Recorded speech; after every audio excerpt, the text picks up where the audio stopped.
Back in 2020, I had a realization, and this realization was on a global scale. And one of the things I noticed, especially with the pandemic that was happening at that time, is that the governments around the world are going to make it much more difficult to travel, especially when it comes to privacy at hand.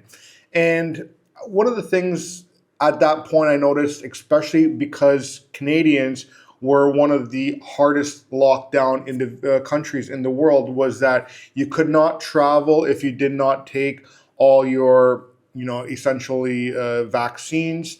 You could not go if you didn't have a card. You were pretty much locked down in your house. Now let's fast forward to this year in 2026, and the European Union has implemented a EES system, or what they call an exit and entry system. And it's not simply, but it's a way of tracking individuals from the European Union or entering the European Union as to where they are entering, how long they're staying, where they're exiting, essentially following what you're doing around the European Union countries. And today I want to talk to you about also why it's important to have a different passport. And of course, I'm going to be talking about the Serbian passport. And this is because Serbia has good relations with other countries. We travel to, as a society here in Serbia, to many countries, and we contribute largely to a lot of tourism in other countries, specifically Greece. And so one of the things is that Greece is part of the European Union, unfortunately, and they have to adopt this EES system, or exit entry system, to track the people entering and leaving that country. And of course, Serbia, being one of the countries that is still not part of the European Union, does not have to implement that system.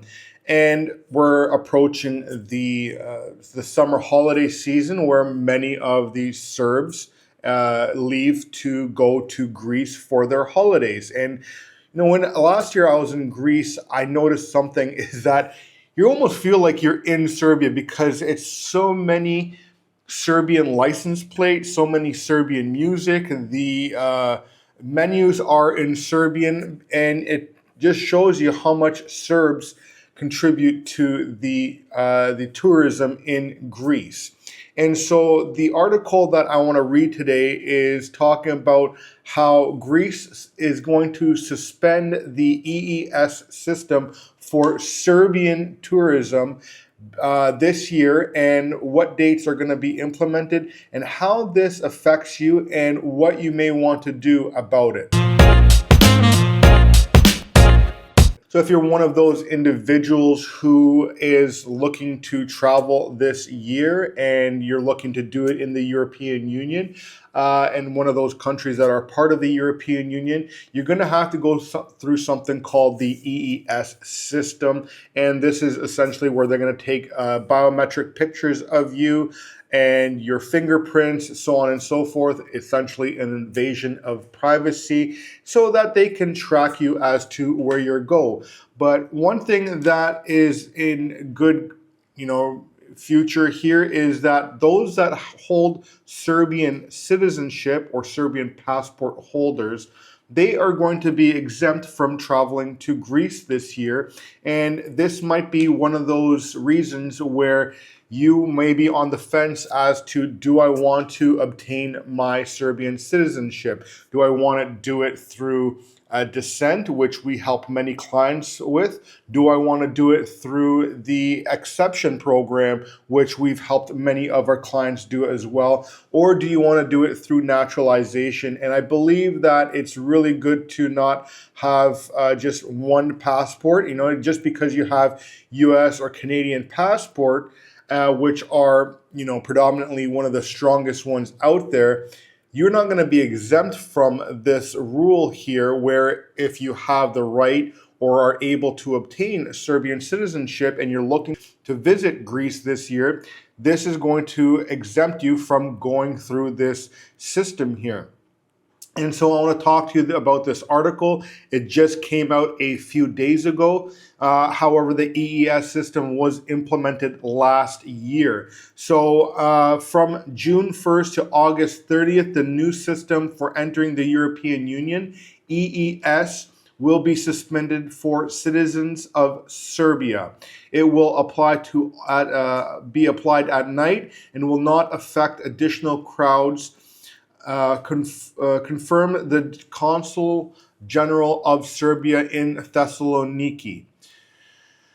Yelena, who is this Consul General of Serbia, said that although there will be no official document confirming the suspension of the EES system between Greece and Serbia, there are promises and beliefs based on the good relations between the two countries.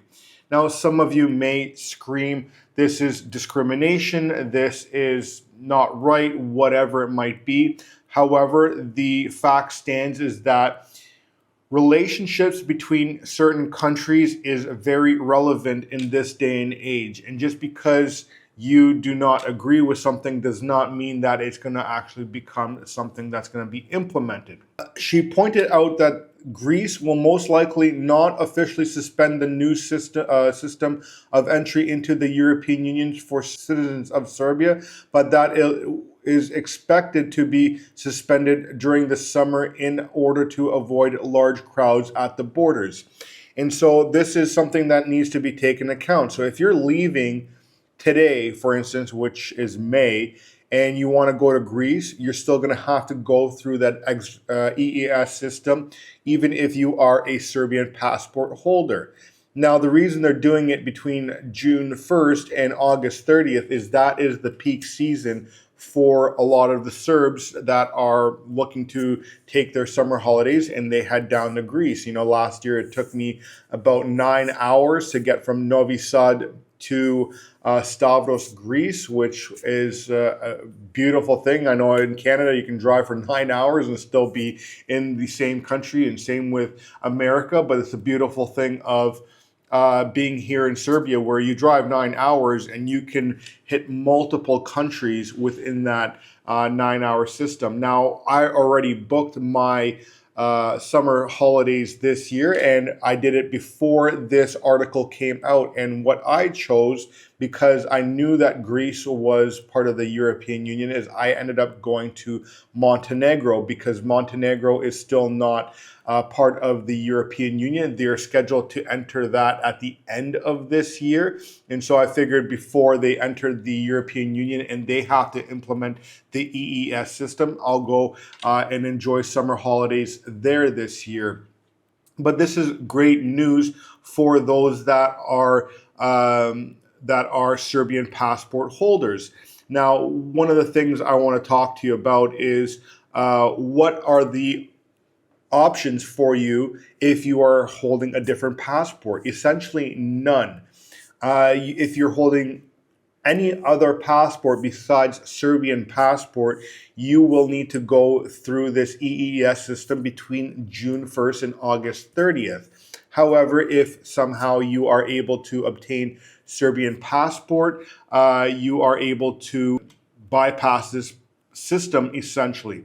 So regardless if you're an American, a British citizen, a Canadian, Australian, if you have the right to obtain your Serbian passport and you are able to do it, before even entering Serbia. We've helped a lot of clients obtain Serbian passports or Serbian citizenship by descent without them even entering their country, without them skipping work. So essentially we do it through a power of attorney. We tell you all the documents you need to get, you send it to us here, and we do everything through a power of attorney. And simply once it's completed, you then can either come to Serbia and finish the process and get your passport, get your ID card here, or you can do it through a embassy or consulate in another country that issues those passports and state ID cards. But if you do not have the option of doing it through descent,